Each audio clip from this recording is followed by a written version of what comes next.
오늘의 말씀입니다. 기도함으로 시작합니다. 하나님 아버지, 오늘도 우리에게 말씀을 주셔서 감사합니다. 이 시간을 주께 의탁하오니 진리 영께서 인도하여 주셔서 말씀을 잘 이해하고 깨닫는 순종의 마음이 일어나는 복된 시간 되게 하시옵소서. 예수님의 이름으로 기도합니다. 아멘. 오늘 본문은 시편 90편인데요. 이 시는 모세가 지었습니다. 애굽을 빠져나온 이스라엘 백성들이 가나안 땅을 눈앞에 두고 광야에서 죽어갈 때 지어진 시죠. 주여, 주는 대대에 우리의 거처가 되셨나이다. 산이 생기기 전 땅과 세계도 주께서 조성하시기 전 곧 영원부터 영원까지 주는 하나님이십니다.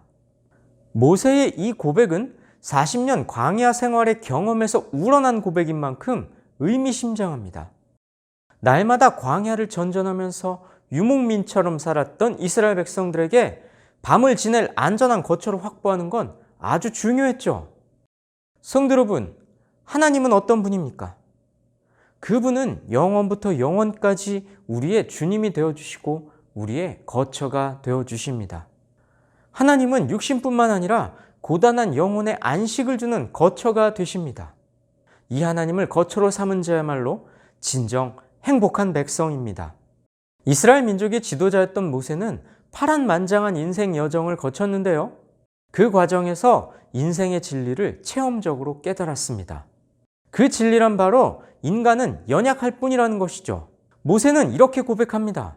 주께서 사람을 티끌로 돌아가게 하시고 말씀하시기를 너희 인생들은 돌아가라 하셨사오니 주의 목전에는 천년이 지나간 어제 같으며 밤의 한순간 같을 뿐임이니라. 주께서 그들을 홍수처럼 쓸어 가시나이다.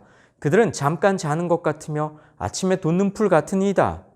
풀은 아침에 꽃이 피어 자라다가 저녁에는 시들어 마르나이다. 인간은 영원하신 하나님과 달리 흙에서 왔다가 흙으로 돌아가는 유한한 존재입니다. 인간의 생명은 전적으로 하나님의 주권 아래에 있습니다. 인간은 죄의 형벌인 죽음을 눈앞에 두고 살아갑니다. 홍수에 휩쓸리듯 죽음에 쓸려가는가 하면 잠시 깨어있다가 죽음의 잠에 빠지기도 합니다. 아침에 돋았다가 속절없이 베이는 풀처럼 생을 마감합니다. 성도 여러분, 이 땅이 전부인 사람처럼 자기를 위해 무언가를 쌓아두려는 욕망이 올라올 때마다 우리는 이 땅에서 나그네에 지나지 않음을 잊지 마시기 바랍니다. 우리는 주의 노에 소멸되며 주의 분내심에 놀라나이다. 주께서 우리의 죄악을 주의 앞에 놓으시며 우리의 은밀한 죄를 주의 얼굴빛 가운데에 두셨사오니 우리의 모든 날이 주의 분노 중에 지나가며 우리의 평생이 순식간에 다하였나이다. 모세는 지금 하나님께서 멸망을 선고하시는 이유가 자신들의 불순종과 범죄로 인한 하나님의 진노에서 비롯되었다고 말하는 듯합니다. 성도 여러분, 은밀한 죄라도 낱낱이 드러내시고 죄에 대해 분노하시는 하나님 앞에 자유로운 자는 없습니다. 죄의 싹은 사망입니다. 죽음은 모든 인생의 공통 분모죠. 우리 인생에게 생로병사와 같은 질고가 닥치는 것도 인생들의 범죄에 대한 하나님의 저주의 결과입니다. 그러니 이 저주의 상태에서 벗어나는 길이란 우리의 생이 다하기까지 하나님께 전적으로 순종하는 것뿐입니다. 우리의 연수가 70이요 강건하면 80이라도 그 연수의 자랑은 수고와 슬픔뿐이요 신속히 가니 우리가 날아가나이다.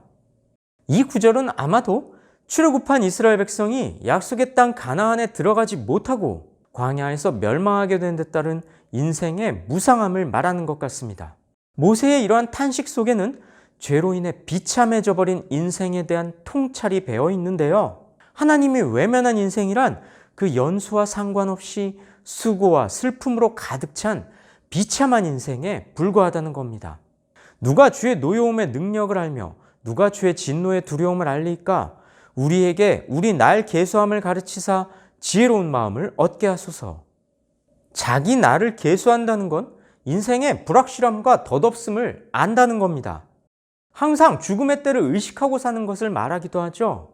지혜로운 마음을 얻게 해달라는 건 약하고 불확실하고 유한한 인간의 한계를 올바로 인식하게 해달라는 간구입니다. 나아가 전능자이자 창조자이신 하나님에 의해서만 우리가 가치 있는 인생을 살 수 있음을 분명히 깨닫게 해달라는 간구이기도 하죠. 인생의 목적을 알지 못한 채 하나님의 존재를 부인하며 사는 악인들의 인본주의적 삶이 바로 이런 지혜가 필요한 삶 아니겠습니까? 성도 여러분, 육신의 정욕, 이생의 자랑에 빠지기보다 지혜롭게 사는 법을 터득해야 합니다. 헛된 것에 낭비하기에 우리 인생은 너무 소중하고 또 너무 짧습니다. 그리고 우리 인생의 주인이자 주권자는 하나님이시죠. 그러니 우리는 주의 진노를 두려워하는 주님의 백성으로 우리 인생을 주님의 영광을 위해 내어드려야 합니다. 여호와여 돌아오소서 언제까지니까 주의 종들을 불쌍히 여기소서. 모세는 이스라엘의 범죄함 때문에 하나님께서 등을 돌리고 계신다고 생각했습니다. 이스라엘이 가나안 땅에 들어가지 못하고 광야에서 모두 죽게 된 건 하나님이 자신들을 완전히 내버리셨기 때문이라고 생각했던 것이죠. 그래서 모세는 하나님께 간절히 호소하는 겁니다. 진노를 거두시고 돌이키사 이스라엘을 용서해 주시기를 간구하는 것이죠. 아침에 주의 인자하심이 우리를 만족하게 하사 우리를 일생 동안 즐겁고 기쁘게 하소서. 우리를 괴롭게 하신 날수대로와 우리가 화를 당한 연수대로 우리를 기쁘게 하소서. 주께서 행하신 일을 주의 종들에게 나타내시며 주의 영광을 그들의 자손에게 나타내소서. 지금까지 슬픈 일을 당한 나날만큼 이제는 기쁜 일도 경험하게 해달라고 기도합니다. 하나님께서 그동안 이스라엘에게 베푸셨던 은혜의 역사를 자기 후손들에게 다시 베풀어 달라는 것이죠. 주 우리 하나님의 은총을 우리에게 내리게 하사 우리의 손이 행한 일을 우리에게 견고하게 하소서. 우리의 손이 행한 일을 견고하게 하소서. 우리의 손이 행한 일을 견고하게 해달라는 말은 이스라엘 백성이 약속의 땅 가나안에 들어가게 되는 걸 의미합니다. 모세는 이 문구를 2번 반복하는데요. 그 정도로 간절히 하나님께 구하는 것이죠. 성도 여러분, 주께서 누군가의 인생에 기회를 주시면 어두웠던 인생에도 빛이 드리워질 수 있습니다. 그러니 우리는 진정 의지하고 바라봐야 할 소망은 오직 하나님뿐임을 이 시를 통해 다시 한번 깨달을 수 있는 것이죠. 회복을 갈망하는 오랜 기다림 중에 있습니까? 하나님의 자비를 구하십시다. 그리고 인생을 낭비하지 않고 하나님의 뜻에 맞추어 하나님의 인도를 따라 살 수 있도록 지혜를 구합시다. 우리 하나님께서는 우리를 가르쳐 주시고 지혜로운 마음을 주시는 분입니다. 기도하시겠습니다. 하나님 아버지, 이스라엘의 위대한 지도자, 하나님께서 크게 사용하셨던 모세가 하나님께 지혜의 마음을 간구했던 것을 말씀을 통해 배웠사오니 우리도 우리의 유한한 인생에 하나님을 기쁘시게 해드리기 위해서 지혜가 필요함을 마음속에 깊이 새기어 다른 것 구하지 않고 이생의 것 구하지 않고 하나님께 선한 지혜를 구하는 믿음의 사람들 되게 해 주시옵소서. 하나님께서 주시는 지혜로 말미암아 하나님을 경외하며 이웃을 사랑하며 하나님께서 하라고 하신 사명들을 잘 감당하는 복된 성도로 살아갈 수 있도록 은혜 베풀어 주시옵소서. 예수님의 이름으로 기도합니다. 아멘.